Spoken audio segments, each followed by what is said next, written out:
Hi dears, welcome to Ashna's Commerce Talks. നമ്മുടെ day to day ലൈഫിലും അതുപോലെ അക്കൗണ്ട്സിലും ഒക്കെ ഇമ്പോർട്ടൻ്റ് ആയിട്ടുള്ളൊരു വേർഡാണ് ഡിസ്കൗണ്ട്സ്. ഇന്നത്തെ ക്ലാസ്സിൽ ഡിസ്കൗണ്ട്സ് എന്താണെന്ന് നോക്കാം. Deduction allowed either on the selling price or on the amount due.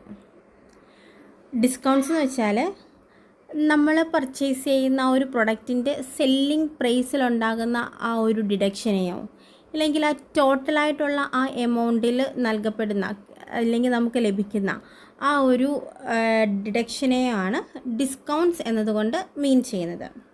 Discounts രണ്ട് ടൈപ്പ് ഉണ്ട്. ട്രേഡ് ഡിസ്കൗണ്ടുമുണ്ട്, cash ഡിസ്കൗണ്ടുമുണ്ട്.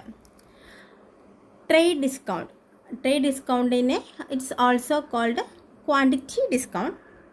At the time of bulk purchases, the seller may give certain concession in price to purchaser. Deduction from the list price of goods sold. Trade discount or quantity discount എന്ന് വെച്ചാൽ നമ്മൾ ബൾക്കായിട്ട് purchase ചെയ്യുന്ന ആ ടൈമിൽ ഓരോ പ്രൊഡക്റ്റിൻ്റെയും selling പ്രൈസിന് ഒരു ഡിഡക്ഷൻ കിട്ടും. അങ്ങനെ കിട്ടുന്ന ആ ഒരു ഡിഡക്ഷനെയാണ് trade discount or quantity discount എന്നതുകൊണ്ട് മീൻ ചെയ്യുന്നത്. Trade discount is deducted from the actual price and the net amount is shown in invoice. Trade discount നമ്മൾ ഇൻവോയ്സിലാണ് ഷോൺ ചെയ്യുന്നത്. അതുകൊണ്ട് തന്നെ ട്രേഡ് ഡിസ്കൗണ്ട് ബുക്സ് ഓഫ് അക്കൗണ്ട്സിൽ റെക്കോർഡ് ചെയ്യപ്പെടുന്നില്ല. അടുത്ത ടൈപ്പ് ഓഫ് ഡിസ്കൗണ്ടാണ് cash discount. Deduction granted by the creditor to the debtor as an inducement for making prompt payment.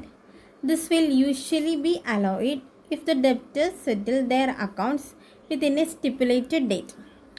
ഒരു ടോട്ടൽ എമൗണ്ടിന് ഒരു ഡെബ്റ്റർ ഒരു ക്രെഡിറ്റർക്ക് കൊടുക്കാനുള്ള ആ ഒരു ടോട്ടൽ എമൗണ്ടിന് ഒരു ഡിഡക്ഷൻ കൊടുക്കുന്നതിനെയാണ് ക്യാഷ് ഡിസ്കൗണ്ട്സ് എന്നതുകൊണ്ട് മീൻ ചെയ്യുന്നത്. ചിലപ്പോൾ അത് കറക്റ്റായിട്ടുള്ള ആ ഒരു ഇൻ്റർവെല്ലിൽ പേ ചെയ്യുന്നത് കൊണ്ടോ അല്ലെങ്കിൽ കറക്റ്റ് ആ ഡേറ്റിൽ പേ ചെയ്യുന്നത് കൊണ്ടോ ഏതെങ്കിലും ഒരു സാഹചര്യത്തിൽ ആ ഒരു ടോട്ടൽ എമൗണ്ടിന് നൽകപ്പെടുന്ന ആ ഒരു ഡിഡക്ഷനെയാണ് ക്യാഷ് ഡിസ്കൗണ്ട്സ് എന്നതുകൊണ്ട് മീൻ ചെയ്യുന്നത്. Loss to the creditor and gain to the ഡെബ്റ്റർ.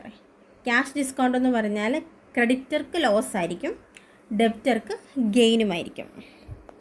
Trade ഡിസ്കൗണ്ടിൻ്റെ ഒരു എക്സാമ്പിൾ പറഞ്ഞാൽ നമ്മളൊരു 100 ബുക്സ് മേടിക്കുക. ഒരു 50 റുപ്പീസിൻ്റെ 100 ബുക്സ് നമ്മൾ മേടിച്ച് നോക്കുക. നമ്മൾ ഹോൾസെയിലായിട്ട് 100 ആ ഒരു ബൾക്ക് ആ ഒരു റേഞ്ചിൽ നമ്മൾ പർച്ചേസ് ചെയ്യുമ്പോൾ ചിലപ്പോൾ നമുക്ക് 40 റുപ്പീസിൽ നമുക്ക് ആ ഒരു ബുക്ക് നമുക്ക് കിട്ടും. ഹോൾസെയിലായിട്ട് നമ്മൾ ബൾക്കായിട്ടല്ലേ പർച്ചേസ് ചെയ്യുന്നത്. അതുകൊണ്ട് പക്ഷേ നമ്മൾ ഒരു പെർ യൂണിറ്റ് ഒരു ബുക്ക് മാത്രമായിട്ടാണ് മേടിച്ചെങ്കിൽ നമുക്ക് 40 രൂപയ്ക്ക് അത് കിട്ടില്ല. നമുക്ക് 50 റുപ്പീസ് തന്നെ നമുക്ക് പേ ചെയ്യേണ്ടി വരും. അങ്ങനെ ആ ഒരു സെല്ലിംഗ് പ്രൈസിൽ ഉണ്ടാകുന്ന ആ ഒരു ഡിഡക്ഷനെയാണ് trade discount or quantity discount എന്നതുകൊണ്ട് മീൻ ചെയ്യുന്നത്. ക്യാഷ് ഡിസ്കൗണ്ട് എന്ന് വെച്ചാൽ നമ്മുടെ ആ ഒരു ഹോൾ എമൗണ്ടിന് നൽകപ്പെടുന്ന ഒരു ഇപ്പോൾ നമ്മളൊരു 50,500 റുപ്പീസിൻ്റെ ഒരു പർച്ചേസിങ് നടത്തുകയോ ഇല്ലെങ്കിൽ ഒരു ട്രാൻസാക്ഷൻ നടത്തുകയോ ഒക്കെ ചെയ്തെങ്കിൽ ആ ഒരു 500 എമൗണ്ട് ലെസ് ചെയ്ത് 15,000 തന്നാൽ മതി എന്നൊക്കെ നമ്മൾ ഡേ ടു ഡേ ലൈഫിൽ നമ്മൾ യൂസ് ചെയ്യുന്നുണ്ട്. അങ്ങനത്തെ ആ ഒരു ഡിസ്കൗണ്ട്സിന് ആ ടൈപ്പ് ഓഫ് ഡിസ്കൗണ്ട്സിനെയാണ് ക്യാഷ് ഡിസ്കൗണ്ട്സ് എന്നതുകൊണ്ട് മീൻ ചെയ്യുന്നത്. Okay, thank you for watching.